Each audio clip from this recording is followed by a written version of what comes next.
Um dos temas que mais me pedem para abordar aqui no canal é Lilith, a primeira mulher de Adão, que de fato é um tema que tem pipocado bastante por aí, né, nos ambientes mais diversos possíveis, desde escolas dominicais até coletivos feministas, passando por departamentos acadêmicos de assiriologia e vídeos no TikTok. Então finalmente eu vim atender aos pedidos para eu falar também sobre esse assunto por aqui, e eu vou fazer isso, claro, né, do meu jeito, que é abordando historicamente essa questão, para a gente tentar entender de onde vem essa personagem, né, a Lilith, de onde vem essa ideia de que ela foi a primeira mulher de Adão, e como que ela se tornou um ícone até bastante positivo para alguns grupos hoje, ainda que a maioria das pessoas ao longo da história tenham tentado fugir, na verdade, dessa presença. Mas antes de a gente começar essa conversa, deixa eu falar aqui rapidinho da nossa grande parceira aqui no canal, que é a Insider, né? Que faz essas camisetas maravilhosas, que são as Tech T-Shirts, que são camisetas que não desbotam, que são anti-odor, não precisa passar, são super confortáveis e já entraram antecipadamente nas promoções de Black Friday. Então, usando o link que eu vou deixar aí na descrição e no primeiro comentário fixado, vocês já conseguem colocar lá o cupom ESTRANHABF de Black Friday, e com esse cupom você pode chegar até a 40% de desconto nas peças lá do site. Mas beleza, né? Voltando para o assunto aqui do vídeo, que é a história de Lilith. Um bom lugar para a gente começar a entender essa história toda da Lilith é o início, o Gênesis. No primeiro capítulo do primeiro livro da Bíblia,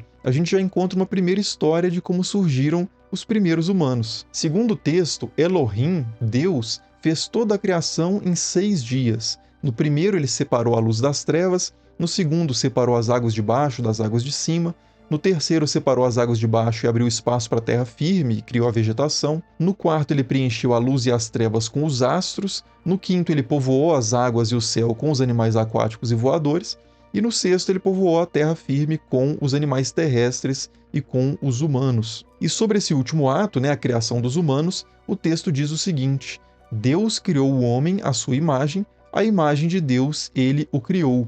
Homem e mulher, ou macho e fêmea, ele os criou. Tudo isso está ali presente já no primeiro capítulo da Bíblia. Só que no capítulo seguinte, né, no Gênesis 2, a história da criação começa de novo e a sequência dos eventos é um pouco diferente. O texto diz o seguinte: no tempo em que Yahvé Deus fez a terra e o céu, não havia ainda nenhum arbusto dos campos sobre a terra e nenhuma erva dos campos tinha ainda crescido, porque Yahvé Deus não tinha feito chover sobre a terra e não havia homem para cultivar o solo. Entretanto, um manancial subia da terra e regava toda a superfície do solo. Então Yahvé Deus modelou o homem com a argila do solo, insuflou em suas narinas um hálito de vida, e o homem se tornou um ser vivente. E aqui o homem é só um homem mesmo, masculino.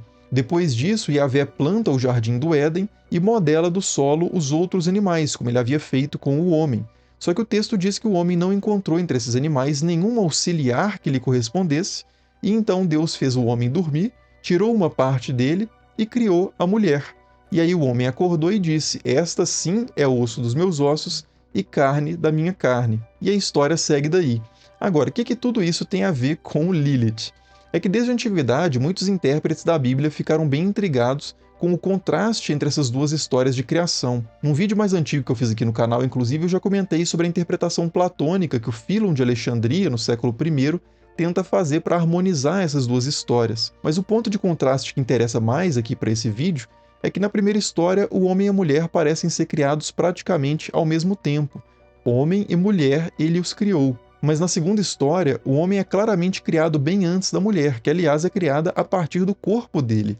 Esta sim é osso dos meus ossos e carne da minha carne. E para resolver essa aparente contradição e ao mesmo tempo preservar a leitura mais direta e literal dos dois textos, alguns leitores da antiguidade entenderam que essas passagens não falavam exatamente das mesmas pessoas. A segunda história com certeza falava de Adão e Eva, afinal de contas esses nomes são mencionados explicitamente na sequência da narrativa. Mas na primeira história, o homem e a mulher não são nomeados. E isso deu abertura para alguns leitores interpretarem que essa passagem falava da criação de Adão e de outra mulher, da sua primeira mulher. Uma mulher que não era osso dos seus ossos e carne da sua carne. Uma mulher chamada Lilith. Só que aí aparece mais um problema, né? Que é quem é Lilith? De onde que esses leitores tiraram essa personagem? O nome Lilith, por acaso, sequer aparece em algum momento da Bíblia? Então, pior que aparece, só que em outro livro, que é o livro de Isaías. No capítulo 34 de Isaías, há uma profecia contra o reino de Edom que diz o seguinte: já não haverá nobres para proclamar a realeza, seus príncipes desaparecerão, Nos seus palácios crescerão espinhos, urtigas e cardos nas suas fortalezas. Ela, a terra de Edom, servirá de morada para os chacais, de habitação para os avestruzes. Quer dizer, o reino de Edom seria reduzido a ruínas e deserto. Em vez de reis e palácios, a paisagem seria tomada por mato e animais selvagens. E nesse mesmo espírito, o texto continua dizendo o seguinte: os gatos selvagens conviverão aí com as hienas, os sátiros chamarão seus companheiros. Ali descansará Lilith e achará um pouso para si. Ali descansará Lilith. Essa é a única ocorrência dessa palavra na Bíblia. E se você procurar em outras Bíblias em português, talvez você não encontre nenhuma ocorrência dessa palavra, porque muitas traduções trocam o termo Lilith por outras coisas, como por exemplo animais noturnos, criaturas noturnas, a coruja, a bruxa do deserto, mas no hebraico está lá, Lilith. Curiosamente, até nas traduções antigas esse termo já variava bastante. A Septuaginta, por exemplo, que é uma tradução grega de antes de Cristo, traduziu Lilith como Onokentauros, um tipo de centauro meio homem, meio bode.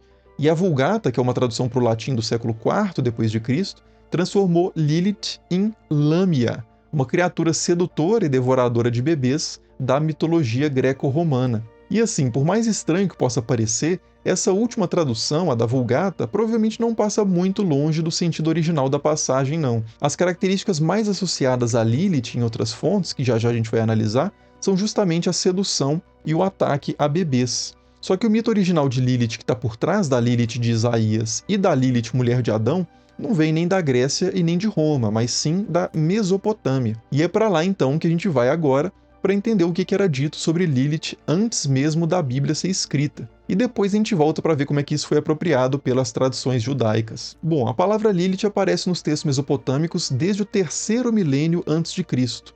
Na língua da antiga Acádia, o termo é Lilito, e também tem a forma masculina Lilo, e ambos os termos se referem a espíritos ou monstros do deserto responsáveis por causar uma série de males, que vão desde a febre e o delírio até a morte. Uma lista de reis sumérios de 2400 a.C. aproximadamente diz que o temível rei sumério Gilgamesh era filho de um Lilo, e o poema Gilgamesh e a árvore Ulupu, de mais ou menos 2000 anos antes de Cristo, conta uma história em que Gilgamesh enfrenta uma Lilac, provavelmente uma variante de Lilith, que tinha se apossado ali de uma árvore que pertencia à deusa Inanna. Segundo essa história, a Inanna, ou Ishtar, tinha uma árvore que tinha sido plantada desde os tempos da criação e que ela cuidava esperando que essa árvore crescesse para fazer dela um trono a partir, da sua madeira. Só que enquanto a árvore crescia, um dragão acabou fazendo um ninho na base da árvore, um pássaro gigante fez um ninho na copa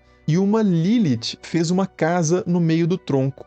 Aí, em determinado momento, o rei Gilgamesh, para agradar a Inanna, foi até essa árvore e matou o dragão com uma machadada. E nisso o pássaro gigante se assustou e voou para as montanhas, e a Lilith fugiu desesperada e foi parar no deserto, que é onde ela passou a viver a partir de então. Além desse tipo de texto mais narrativo, a gente também encontra vários registros do nome Lilith em amuletos e outros objetos usados para afastar maus espíritos. Um bem interessante é uma tabuinha fenícia ou cananeia que diz o seguinte: ó voadora no quarto escuro, saia de uma vez, ó Lili. Essas palavras aparecem junto de vários outros encantamentos que eram utilizados para proteger o momento do parto e impedir dessa forma que os espíritos maus causassem a morte do bebê ou da mãe. É interessante também que esse objeto traz uma representação visual de uma Lilith, que aparece como uma espécie de esfinge alada. Outra possível representação de uma Lilith é esse relevo em terracota conhecido como relevo de Burney, ou relevo da Rainha da Noite, que foi encontrado no sul do Iraque em 1924, mas data de quase 4.000 anos antes disso. Nela também aparece uma figura com asas, com pés de alguma ave, e essa figura é acompanhada por criaturas da noite, como corujas e leões. Mas não dá para saber se esse relevo representa uma Lilith ou se representa alguma deusa, como a deusa Ishtar, ou como a Ereshkigal, que é a rainha do submundo. Essas três possibilidades são as principais consideradas hoje por quem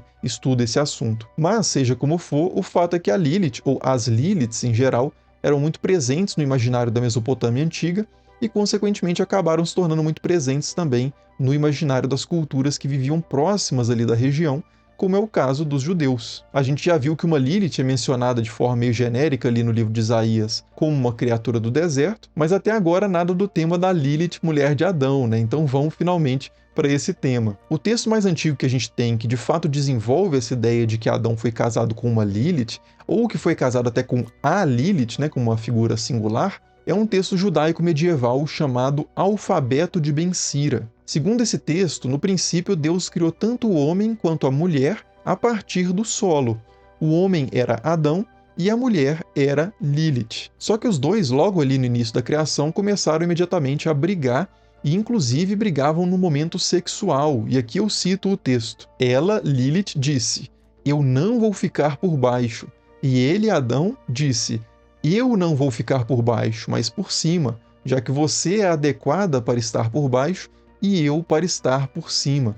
E então ela, Lilith, lhe disse a Adão: "Nós dois somos iguais, já que ambos viemos da terra." Mas como nenhum nem outro, nem Lilith nem Adão cedia nesse ponto, Lilith em determinado momento acaba pronunciando por algum motivo o nome sagrado de Deus, voa pelos ares e vai parar no Mar Vermelho, onde ela se junta com vários espíritos malignos e tem uma série ali, milhares de filhos. E Adão, então, abandonado, começa a clamar a Deus, dizendo que a mulher dele tinha fugido, e Deus então envia 3 anjos para trazê-la de volta. Os anjos Sanoi, Sansenoi e Samangelof. E esses anjos então alcançam a Lilith e dizem para ela o seguinte: ou você volta para Adão, ou 100 filhos seus vão morrer a cada dia. Só que a Lilith se recusa a voltar e os anjos então ameaçam afogar a própria Lilith no Mar Vermelho. E diante dessa ameaça, ela diz o seguinte, e aqui eu cito mais uma vez do Alfabeto de Ben Sira: "Saiam daqui, eu fui criada apenas para causar doenças em bebês. Se o bebê for menino, tenho domínio sobre ele por 8 dias após o nascimento, que é o tempo antes da circuncisão, E se for menina, por 20 dias. Mas, mesmo depois dessa declaração, os anjos continuam insistindo para ela voltar para Adão, e ela então faz finalmente um juramento, dizendo que aceitaria então ter 100 filhos perdidos por dia, e que sempre que ela visse os 3 anjos, ou que ela visse os nomes dos 3 anjos, ela abriria mão de fazer o mal a qualquer bebê. E aí o texto conclui finalmente com as seguintes palavras: "Por isso, todo dia 100 demônios perecem, e pelo mesmo motivo escrevemos os nomes dos anjos nos amuletos de crianças pequenas. Quando Lilith vê esses nomes, ela lembra do seu juramento e a criança fica a salvo." Ou seja, essa história toda servia para explicar, entre várias outras coisas, o costume judaico de fazer amuletos com nomes desses 3 anjos para proteger os bebês.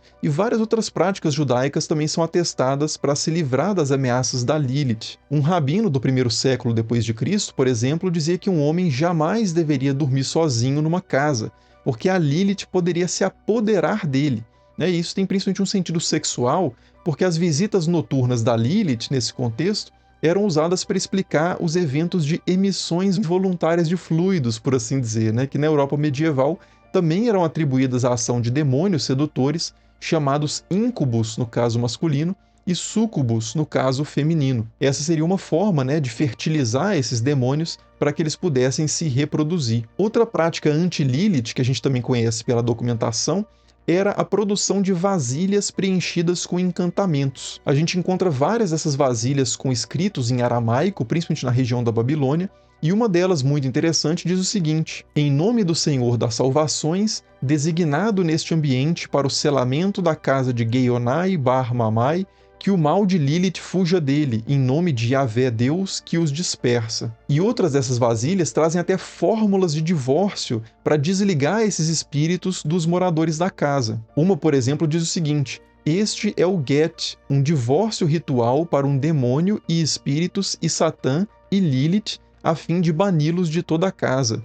Assim como os demônios escrevem cartas de divórcio e as entregam às suas esposas e não as retomam, assim leve a sua carta de divórcio, aceite a sua parte estipulada, vá embora e parta dessa casa. Amém, amém, amém, selá." Bom, então até aqui a gente já viu a origem da Lilith na Mesopotâmia Antiga, a entrada dela na cultura judaica, inclusive colocada como a primeira mulher de Adão em alguns textos rabínicos, e vimos também algumas formas rituais de afastar à presença da Lilith. Mas ainda falta entender como que essa figura tão associada à mortalidade infantil e aos tabus sexuais acabou se tornando um ícone positivo mais tarde na história. E isso tem a ver principalmente com o feminismo judaico, um movimento que fez parte da chamada segunda onda do feminismo, ali nos anos 60 e 70, e que deu continuidade à longuíssima história de interpretação da Bíblia e da tradição rabínica, só que com um objetivo muito claro de combater as ideias e as práticas que geravam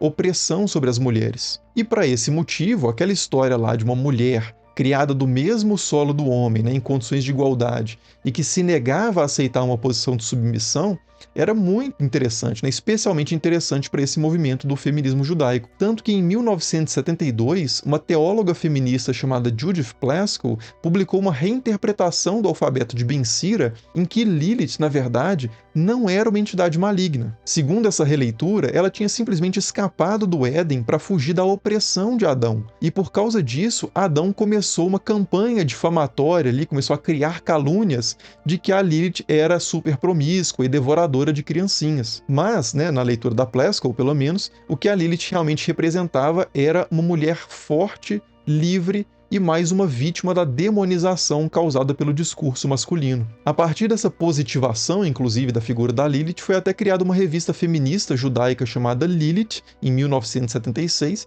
que existe até hoje. Ou seja, são várias, né, as interpretações dessa personagem ao longo da história, desde as Lilith dos textos sumérios e a Lilith de Isaías, até as Lilith das vasilhas de encantamento, a Lilith mulher de Adão, a Lilith feminista, e sem falar em outras Liliths que eu acabei deixando de fora do vídeo para não bagunçar ainda mais essa história, que são, por exemplo, a Lilith da Kabbalah, a Lilith da Wicca, do neopaganismo e por aí vai. Mas é isso, né? Espero que essa síntese tenha sido suficiente para dar uma ideia melhor de onde vem essa personagem e de onde vem essa ideia de que ela foi a primeira mulher de Adão. E se você se interessa por esse tipo de assunto, depois dá uma olhada lá no vídeo sobre a origem do Lúcifer e da ideia de anjos caídos, que pode te interessar também.